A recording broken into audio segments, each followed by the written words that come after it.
پہلی آیت نبی پاک صلی اللہ علیہ وسلم پر اتری وہ تھی اقرا بسم ربک الذی خلق، یعنی خدا تعالیٰ کا نبی پاک صلی اللہ علیہ وسلم سے ایک فارمل جو رابطہ ہے اور ان کے ذریعے سے جو ہم سے رابطہ ہے، اس میں پہلا حکم ہمیں آیا ہے پڑھ، علم حاصل پڑھ.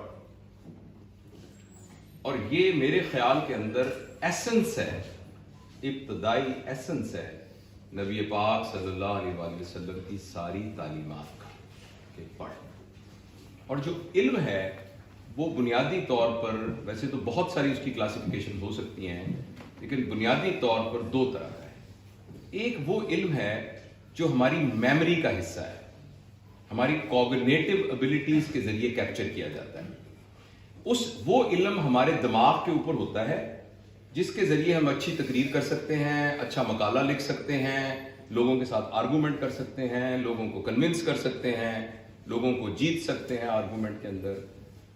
یہ وہ علم ہے جس علم کو ہم سطحی علم کہتے ہیں، آرگومنٹیٹو علم کہتے ہیں.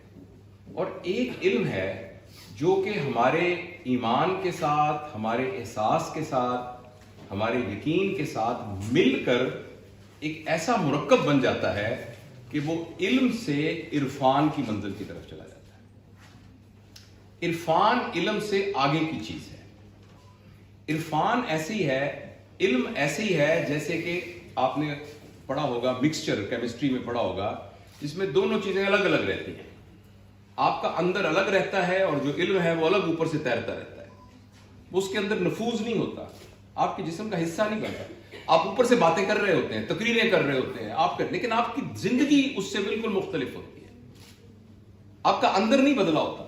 آپ کہہ رہے ہوتے ہیں کہ نبی کریم صلی اللہ علیہ وسلم کا اسوہ پوری دنیا کا سب سے بڑا اسوہ ہے، لیکن ہمارا اپنا ایکٹ جو ہے وہ بالکل اس سے متضاد ہوتا ہے. ہمارے اندر نفرت ہے، ہمارے اندر جھوٹ ہے، ہمارے اندر منافقت ہے، ہمارے اندر بدعملی ہے، عبادات کی پابندی نہیں ہے، ایمانیات کی پابندی نہیں ہے، اخلاقیات کی پابندی نہیں ہے. اس لیے کہ وہ علم جو ہے وہ اندر نفوذ ہو کے آپ کے عرفان کی منزل تک نہیں پہنچے.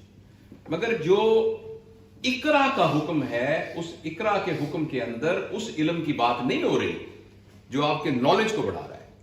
صرف نالج والا علم چاہیے، اور اس کے لیے ہمارے بزرگوں نے کہا ہے علم و بس کریں او یار. یہ بات مجھے بالکل سمجھ نہیں آتی تھی، یہ کیا بات ہوئی؟ قرآن کہتا ہے اقرا بسم ربک الذی خلق، اور یہ بزرگ سارے کہتے ہیں علم و بس کریں او یار، اکو الف تیرے درکار، کہ تمہیں صرف ایک الف چاہیے، وہ کچھ نہیں چاہیے. اور یہ کیا بات ہوئی؟ وہ بے پے تے سے آگے کا پورے کے پورے الفابیٹ کہاں ہے؟ یہ کیوں کہا جا رہا ہے؟ وہ اس لیے کہا جا رہا ہے کہ ہمیں وہ علم چاہیے جو ہمارے عرفان کے درجے پر ہمیں لے جائے. وہ علم ہمیں چاہیے جو نفوذ ہو کر ہمارے احساس، ہمارے عقائد، ہماری ایمانیات کا حصہ بن کے پارٹ آف اس بن جائے، ہمارے نیورون کا حصہ بن جائے. اس علم کی تلاش ہے. اور ابھی ہم تھوڑی دیر پہلے مستنصر صاحب سے گفتگو کر رہے تھے، انفارچونیٹلی ہم سے ایک غلطی ہوئی ہے، اور پوری امت مسلمہ سے ایک بہت بڑی غلطی ہوئی، جس کی وجہ سے ہم کہیں سے راستے سے پچھڑ گئے ہیں اور سائڈ پہ ہو گئے.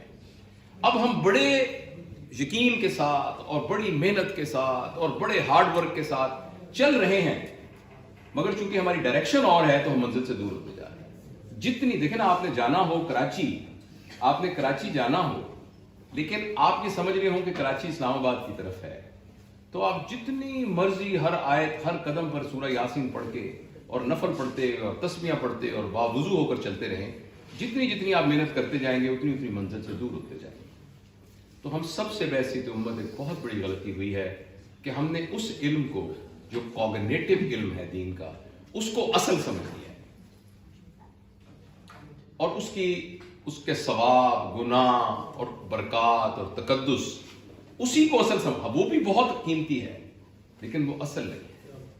اصل وہ علم ہے جو کہ ہمارے عرفان کا حصہ بن جائے، جو ہماری زندگی کو بدل دے، جو ہمارے سوچنے کے انداز کو بدل دے، جو ہمارے عمل کرنے کے رویے کو تبدیل کرے، جو ہماری ریلیشن شپ لوگوں سے ہے وہ ویسے کرے. آپ ایمانداری سے بتائیے، نبی پاک صلی اللہ علیہ وسلم کا آپ تصور لے کے آئیے کہ ان کی ذات کا، ان کی صفات کا، ان کی تربیت کا اور اس کے بعد میں اپنے آپ کو شیشے میں کھڑا ہو کے دیکھوں کیا یہ وہ شخص تھا جس کو بنانے کے لیے نبی کریم صلی اللہ علیہ وسلم اس دنیا میں تشریف لائے تھے.